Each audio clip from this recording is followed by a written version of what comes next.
The considerable impoverishment of a world that lacks the physical presence of our sister, Mĩcere Mũgo, is only diminished by her vast intellectual, political, aesthetic, and spiritual contributions that constitute her legacy.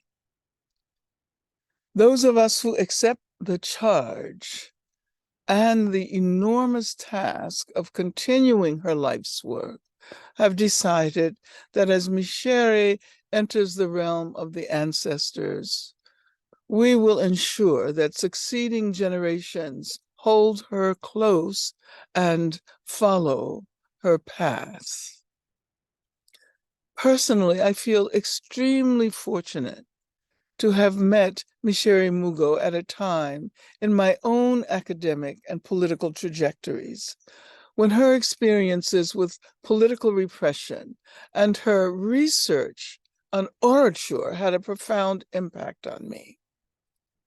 I have revered her from the time of our first meeting for teaching so many of us how to stand up to the worst kind of repression, while never losing sight of the terrible traumas generated by that repression.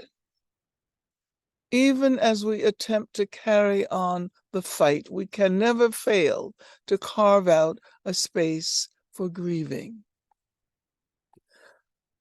Unfortunately, Mĩcere was confronted with personal tragedies, with their obvious and not so obvious political dimensions that echoed the need for such a lesson many more times than any individual should have to bear.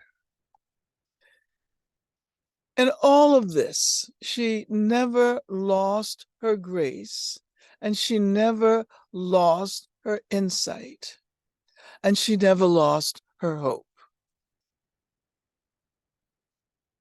Mĩcere offered us grace, insight, hope, and so many other ways of inhabiting a world structured by design to rob us of these qualities.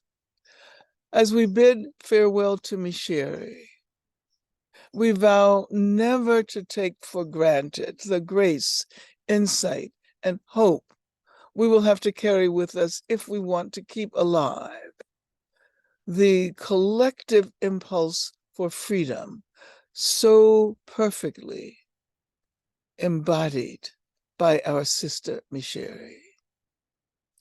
Love and condolences to Mumbi and all of her family and friends. Long live the indomitable spirit of Njere.